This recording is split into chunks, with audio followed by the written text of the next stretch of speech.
Good morning, students. In today's lecture, we will study stairs. These are the outline of the lecture. Stair.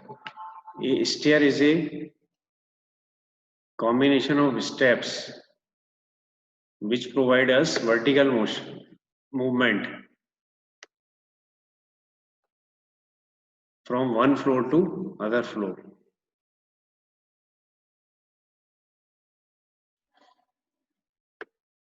These are the technical terms used in the stairs.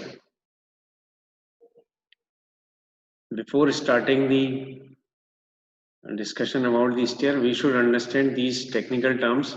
First one is step. Step. Step is a proportion of stair which permits ascent and descent.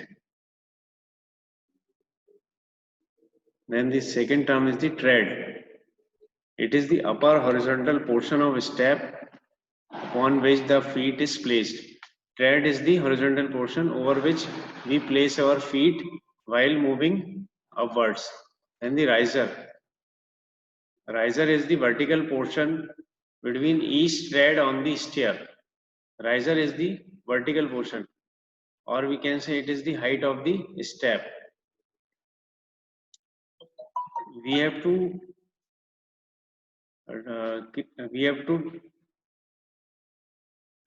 take the proportioning of steps such that it is uniform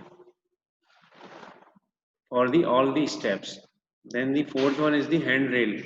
A handrail is a rail that is designed to be grasped by the hand so as to provide stability or support. So handrail is provided to take support when we move on the stairs. It joins both the post, the bluster. It is a vertical member of wood or metal supporting the handrails. The next one is the newel post. Newel post is the vertical member or the post. It is placed at both the ends. And the run. Run is the total length of stair in horizontal plane including landings. Nosing. It is the projection provided at the treads beyond the face of the riser. It is provided to improve the appearance or the architectural effect of the steps. Stringe or stringers. These are the sloping wooden members which support the steps in a stair. They run along the slope of the stair. All these technical terms are mentioned in this diagram. First one is the riser.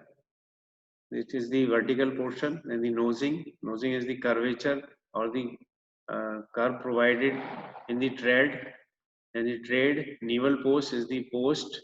Newel cap is the cap provided over the post. And the handrail. Handrail is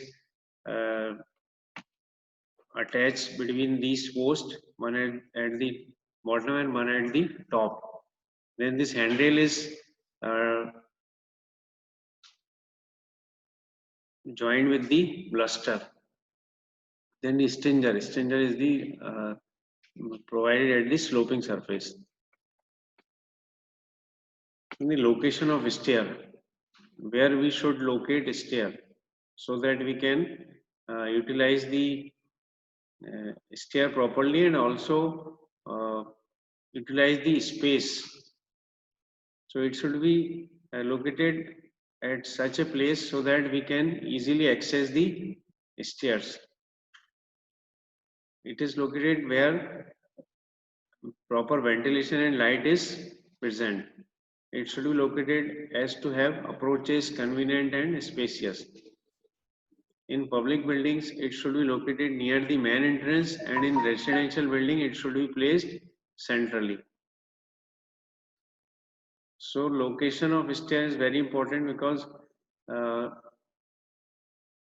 if we place stair uh, at the corner of the building, then all the users may not be able to access it properly. So we have to locate it at the center of the building. If the building is large, then all the users can access it properly. In the classification of stairs, we can classify stairs on the two bases. One on the um, which material is used for the stair and on the basis of their shape. And the first one is the material used. So on the basis of material used, we can classify stairs as wooden stair, stone stair, steel stair, reinforced concrete stair, and brick stair. Generally, wooden stair, steel stair, reinforced concrete stairs are used nowadays. Now, stone stairs are uh, not very much used. Bricks are also used for the preparation of steps of the stairs. So that's why they are also called as brick stair. Then the classification on the basis of their shape. The first one is the straight stair, second one is dog leg stair, third one is open newel stair, fourth is bifurcated stair, fifth one is geometrical stair, and then sixth is circular stair.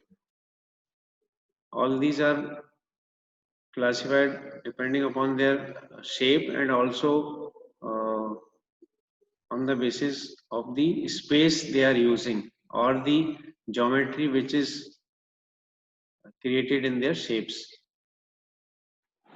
First one is the straight stair. In this stair, a single flight is provided. In single flight, we can move from one floor to another floor. In this stair, minimum space is required. So this stair is provided. Generally, we provide this stair when minimum space is available. Second one is dog leg stair. The shape of this stair is like dog leg. That's why its name is dog leg stair. This stair can be provided when we have space such that we can provide two widths of stair. In this stair, there are two flights and one landing.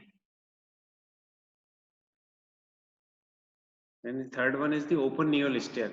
In this stair is somewhat similar to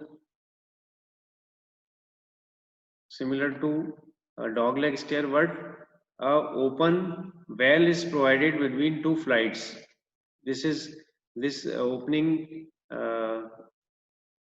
between the flights is shown in this figure, and that's why this stair is called open newel stair. This stair can be provided when we have sufficient space so that we can keep some space between the flights. This stair also have two flights and one landing.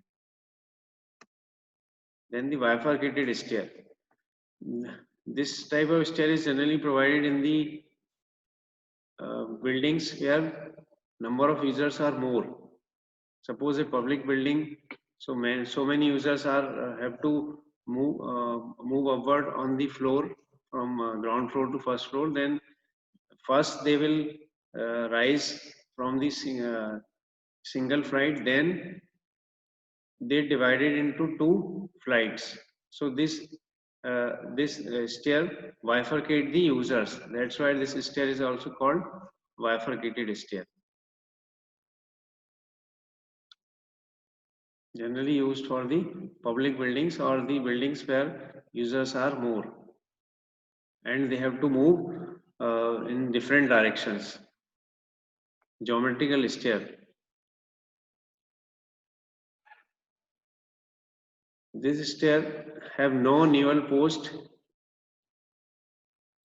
The change in direction is provided using winders, and in the open well shape, a geometrical shape is provided. So this stair is known as geometrical stair. For the construction of this type of stair, we need skilled labor. And the last one is circular stair or spiral stair. Circular stair or spiral stair is generally provided when we have very less space and minimum number of users are there. So when we view from top, the shape of this stair look like circular. These stairs can be constructed from RCC, steel or stone.